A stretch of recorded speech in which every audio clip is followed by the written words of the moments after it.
நாலு வந்து பிரச்சனை தான். ஸோ கடன் வந்து வளரப்போகுது. சரி, எப்படி கடன் வளரும்? சுபகாரியங்களுக்காக கடன் வளரும். 8, 6 2மே பார்க்குறாரா? ஸோ வீடு கட்டி கடன் வாங்குவாங்க. வெளியூருக்கு ட்ரிப்பு போவாங்க. அங்கே போய் வேலை கிடைக்கும். இப்போ நான் வந்து சும்மா போகிறேன், எனக்கு அங்கே போய் வேலை செய்யணும்னு நான் நினைக்கிறேன். நான் ஒரு அந்த மாதிரியான ஒரு சுச்சுவேஷனில் இருக்கேன். எனக்கு அப்படி போனால் வேலை கிடைக்குமா அப்படிங்கிற கொஷினில் இருந்தால் நீங்கள் தைரியமாக போகலாம். ஒரு வீசா வந்து நீங்கள் இவ்வளோ நாள் ட்ரை பண்ணி உங்களுக்கு கிடைக்காம இருக்குன்னா வீசா கிடைக்கும். வெளிநாட்டு வேலை கிடைக்கும். 8, 10 2யுமே குரு பார்க்குறாரு இல்லையா?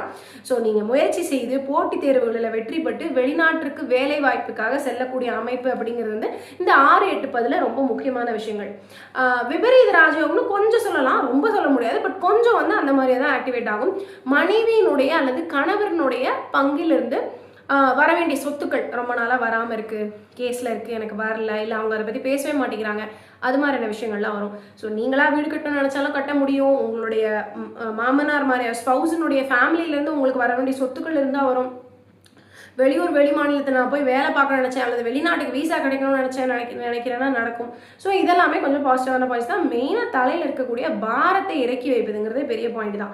2ஆம் இடத்து குரு எப்பொழுதுமே வந்து பார்த்தீங்கன்னா பொருளாதாரத்தை மேம்படுத்தி கொடுப்பார். ஸோ எப்படி பார்த்தீங்கன்னா ஒரு ஹைக் இருக்குது, ஒரு பெட்டர்மெண்ட் இருக்குது. ஸோ இது எல்லாமே வந்து பார்த்தீங்கன்னா பாசிட்டிவான விஷயங்கள் தான். கணவனோ மனைவியோ இப்போ வந்து மிதுன ராசிக்காரராக இருக்கீங்க, கணவனுக்கோ மனைவிக்குள்ள ஒரு பிணக்கு இருக்குது அப்படின்னா அது நிச்சயமாக தீரும். 2 பேரும் ஒன்றாக சேரக்கூடிய ஒரு அமைப்பு வந்து ஏற்படும். இது ஒரு பாசிட்டிவான பாயிண்ட்.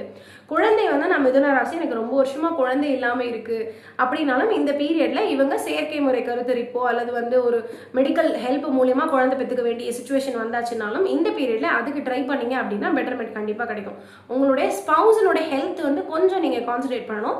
அந்த ஸ்தானத்தில் சனி இருக்கிறதுனால. இருப்பினும் கணவன் மனைவி உறவு நிலைமை அப்படிங்கிறது நிச்சயமாக மேம்படும். இருந்த பிரிவு, சண்டை, ஒரு மாதிரி சச்சரவாக இருந்தது ஃபேமிலியில், அது எல்லாமே வந்து நிச்சயமாக மேம்படக்கூடிய ஒரு அமைப்பாக இந்த பீரியடில் உங்களுக்கு இருக்கும். மிதுன ராசிக்காரர்களை வந்து பார்த்தீங்கன்னா பொதுவாகவே நல்ல வாக்குபலம் உடையவர்களாக தான் இருப்பாங்க, அல்லது நல்லா பேச தெரியும். நிறைய பேர் பார்த்தீங்கன்னா சேல்ஸில் இருப்பாங்க, சினி ஃபீல்டில் இருப்பாங்க. அப்புறம் வந்து பார்த்தீங்கன்னா அந்த சீரியல், சின்னத்திரை, வெள்ளித்திரை காம்பேரிங் பண்ணக்கூடியவங்க. புதன் வலுக்கணும் இல்லையா? புதனுடைய தன்மை நல்லா இருக்கணும். நிறைய ஜோதிடர்கள், பேசி பிழைக்கக்கூடிய நிறைய துறையில் இருக்கக்கூடியவங்க மிதுன ராசிக்காரர்கள், கன்னி ராசிக்காரர்கள் இருப்பாங்க. இவங்களுக்கு இப்போ 2ஆம் இடத்துல குருவும் வரதுனால வாக்கு சித்தி பெறும். அதாவது இது வாக்கு சித்தின்னா ஜோசியங்களுக்கு மட்டும்தான் யூஸ் ஆகும் அப்படின்னு நினைக்க வேண்டாம். அதாவது கடந்த ஒரு வருஷம் நான் சொன்னேன் இல்லையா, முடிக்கணும்னு நினச்ச விஷயங்களை முடிக்காமல் இவங்க ஸ்ட்ரகிள் பண்ணிட்டே இருந்தாங்க. அது ரொம்ப இரிட்டேட்டடாக இருக்கும். நான் இன்னைக்கு நைட்டு போய் தூங்கணும்னா நான் இவ்வளோ டார்கெட் வச்சிருக்கேன்னா இத்தனை வேலையில் எனக்கு கொடுக்கப்பட்டிருக்கு, அல்லது நான் என் தொழிலில் வச்சிருக்கேன், சேல்ஸ்லேயே எனக்கு இவ்வளோ டார்கெட் கொடுத்துருக்காங்க, நான் அதை முடிச்சிட்டேன்னா நான் போய் நிம்மதியாக தூங்கிடுவேன். நான் வேலை செஞ்சுட்டே இருக்கேன், ஆனால் அது முடிஞ்ச பாடே இல்லை. எனக்கு அடுத்த நாள் திருப்பி லோடு இருக்குது, நான் இந்த வேலையை பார்ப்பேனா அந்த வேலையை பார்ப்பேனா, இந்த மாதிரியான கன்ஃபியூஷன்ஸ் வந்து மிதுனத்துக்கு ரொம்ப நிறையா இருந்தது. அதெல்லாம் சரியாகும். உங்களுக்கு கொடுக்கப்படக்கூடிய டார்கெட்